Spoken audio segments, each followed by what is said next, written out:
KIADB ಭೂ ಸ್ವಾಧೀನಕ್ಕೆ ವಿರೋಧವನ್ನು ವ್ಯಕ್ತಪಡಿಸಿ ಸಿಎಂ ಮನೆಗೆ ಮುತ್ತಿಗೆ ಹಾಕೋದಕ್ಕೆ ರೈತರು ಪ್ರತಿಭಟನೆಯ ಹಾದಿಯನ್ನು ಹಿಡಿದಿದ್ರು.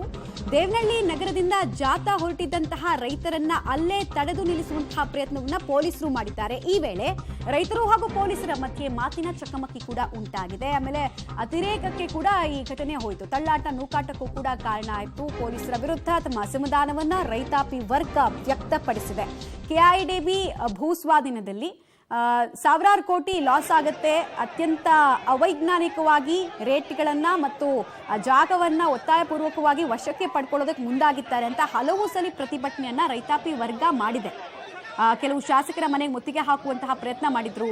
ಹಿಂದೆ ಉಸ್ತುವಾರಿ ಸಚಿವರ ಮನೆಗೆ ಮುತ್ತಿಗೆ ಹಾಕುವ ಪ್ರಯತ್ನವನ್ನು ಮಾಡಿದ್ರು. ಇವತ್ತು ಸಿಎಂ ಮನೆಗೆ ಮುತ್ತಿಗೆ ಹಾಕ್ತೀವಿ ಅಂತ ಹೊರಟಿದ್ರು. ಸೊ ಈ ವೇಳೆ ತಡೆಯೋ ಪ್ರಯತ್ನವನ್ನ ಪೊಲೀಸರು ಮಾಡಿದ್ದಾರೆ. ಕೆಲವರನ್ನೆಲ್ಲ ಒತ್ತಾಯಪೂರ್ವಕವಾಗಿ ವಶಕ್ಕೆ ಪಡಿತಾ ಇರುವಂತಹ ದೃಶ್ಯ ಕೂಡ ನೀವು ನೋಡ್ತಾ ಇದ್ದೀರಾ. ಸ್ಥಳದಲ್ಲಿ ಹಂಗಾಮ ಸೃಷ್ಟಿಯಾಗಿದೆ.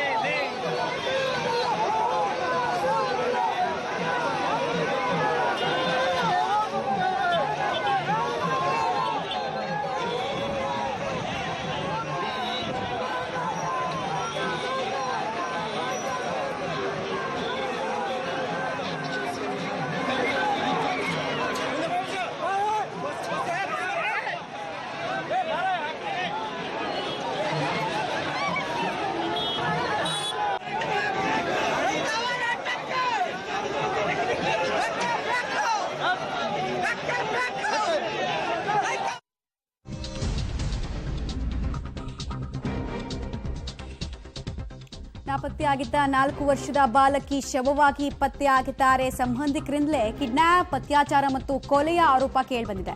ರಾಮನಗರದ ಮಾಗಡಿ ಪಟ್ಟಣದಲ್ಲಿ ಬೆಚ್ಚಿ ಬೀಳಿಸುವಂತಹ ಪ್ರಕರಣ ಬೆಳಕಿಗೆ ಬರ್ತಾ ಇದೆ. ಬಾಲಕಿ ಮೇಲಿನ ಅತ್ಯಾಚಾರವನ್ನ ಖಂಡಿಸಿ ಪ್ರತಿಭಟನೆಯನ್ನ ಕೂಡ ಇಲ್ಲಿ ಸ್ಥಳೀಯರು ಹಾಗೂ ಕುಟುಂಬಸ್ಥರು ಮಾಡ್ತಾ ಇದ್ದಾರೆ. ಅತ್ಯಾಚಾರದ ಆರೋಪಿಯನ್ನ ಗಲ್ಲಿಗೇರಿಸುವಂತೆ ಕೂಡ ಒತ್ತಾಯವನ್ನ ಮಾಡ್ತಾ ಇದ್ದಾರೆ. ನಾಪತ್ತೆ ಆಗಿದ್ದ 4 ವರ್ಷದ ಬಾಲಕಿ ಶವವಾಗಿ ಪತ್ತೆಯಾಗಿರೋದು. ಇನ್ನು ಪ್ರತಿಭಟನೆಯಲ್ಲಿ ಜನ ಜಮಾಯಿಸಿರುವಂತಹ ರೀತಿ ನೀವು ನೋಡ್ತಾ ಇದ್ದೀರಾ. ಬೆಚ್ಚಿ ಬೀಳಿಸುವಂತಿದೆ.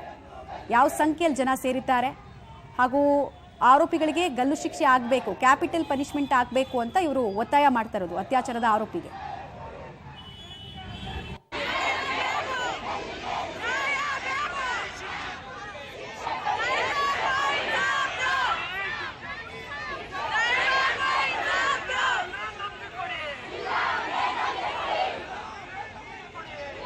ಸಾವಿರಾರು ಸಂಖ್ಯೆಯಲ್ಲಿ ಪ್ರತಿಭಟನಾ ನಿರತರು ಪಾಲ್ಗೊಂಡಿದ್ದಾರೆ.